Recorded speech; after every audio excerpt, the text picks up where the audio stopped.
A while ago, we made a video about 10 games that flopped but are actually fantastic. Today, I'm here for part 2, the Commenters Edition. In today's video, I will be going through 13 titles that you've mentioned in the comment section. If you're curious about what the initial list of games was, you can find the video linked below. Now, let's get on with your recommendations. 13. Urban Reign. A multiplayer beat-em-up developed and published by Namco in 2005 exclusively for the PS2, Urban Reign came out to very mixed reviews. Many critics chose to focus only on its flaws and completely ignore how much fun and how awesome this title can really be. Those who are looking for more than just a button-smashing fighting game are in for a treat with this one. Urban Reign has unusually deep mechanics and a rather steep and inconsistent difficulty, so it is somewhat of an acquired taste. Yes, it's more difficult than the usual fighting game, but it's so awesome and worth playing. 12. Metal Fatigue. A real-time strategy game set in a sci-fi futuristic world, Metal Fatigue is a PC-only game, and perhaps that's why it went under the radar of many players. Metal Fatigue centers on the sibling rivalries of three brothers in a battle to strip a distant future world of its alien artifacts. A cross between Mech Commander and C&C, Metal Fatigue has base building, tanks, and big robots on offer, as well as an interesting variation on the battle map front. Within each mission, you'll find that the traditional land map is supplemented by two others, a sky map and an underground one. The former contains floating islands which can be landed and built on, while the latter involves tunneling to find lava, pools of which are your only means of power. Overall, Metal Fatigue has a unique approach for a strategy game that you will not see elsewhere. 11. Bulletstorm.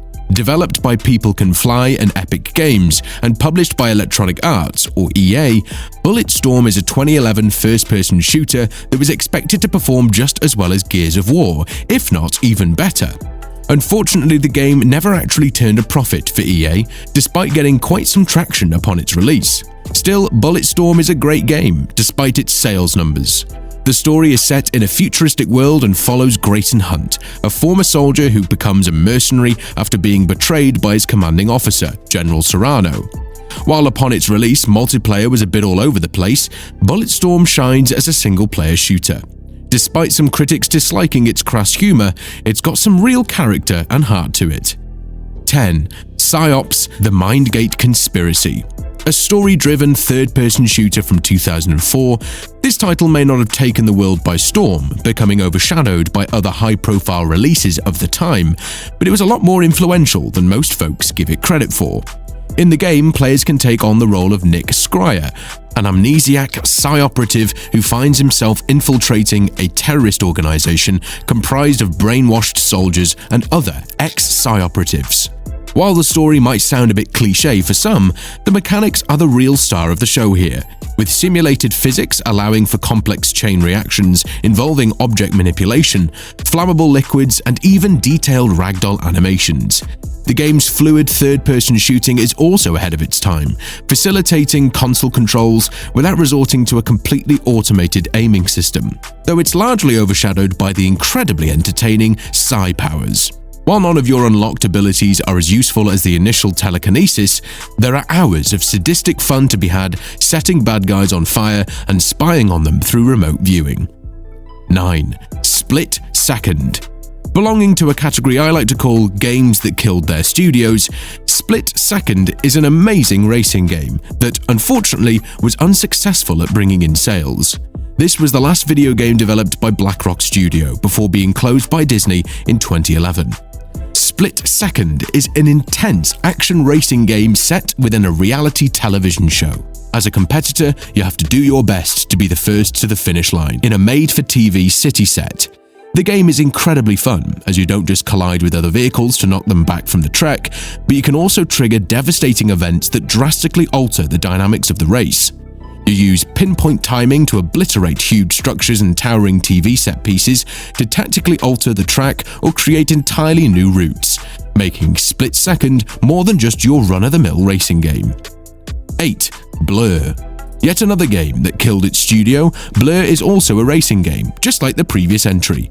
but Blur differentiates itself from Split Second by being a power-up based racing game, in which the players can pick up power-ups in order to wreck the opponents or save themselves from the opponents. This game gets interesting as there are various maps, and you can also enjoy multiplayer experience with up to 20 friends, and this gets very exciting. In fact, if there's ever a reason for you to play Blur, its multiplayer is it.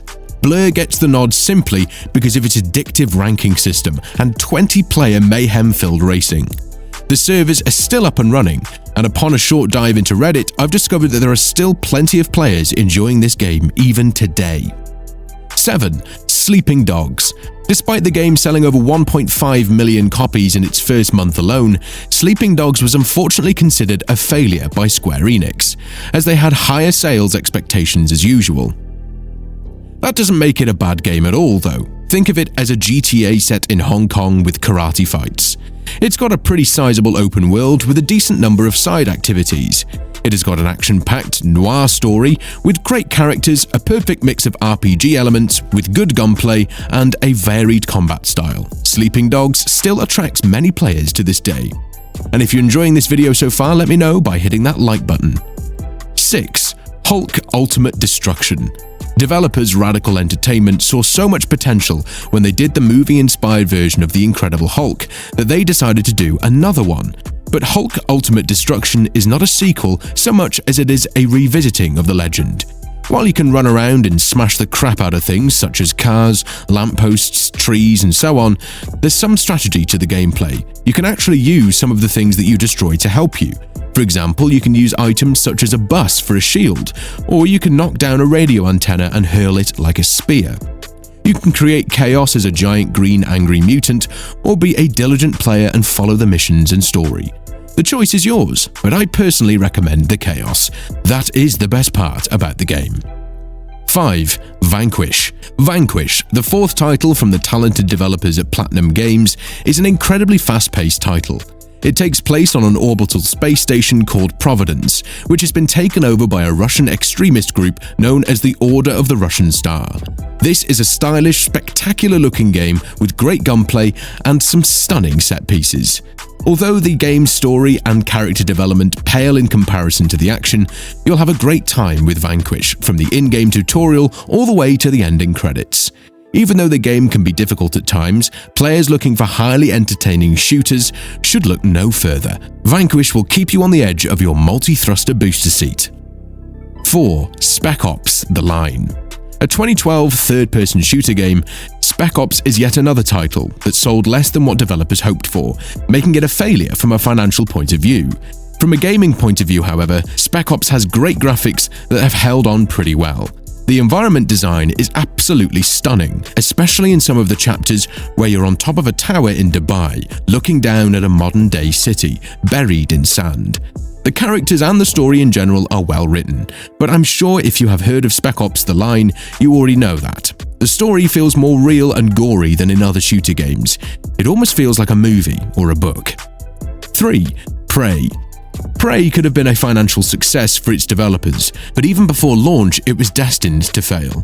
The name is similar to two unrelated games, Prey 2006 and the cancelled Prey 2. The trailers failed to cause any hype about the game and didn't show nearly enough gameplay. And lastly, the review embargo got lifted on the day of the release, causing everyone to doubt the game was that good.